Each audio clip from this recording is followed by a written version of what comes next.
In this video, I'll show you the step-by-step process on how to withdraw money from your Revolut to an ATM.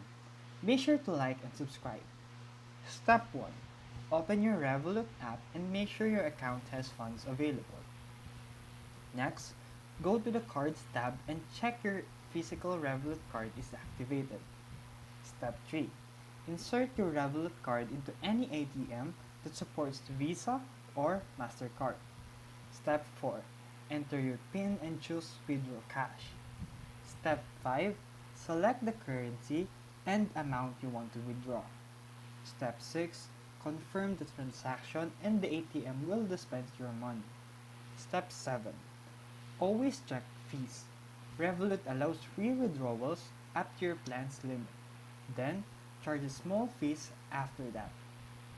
And that's how you withdraw money from Revolut to an ATM in 2025.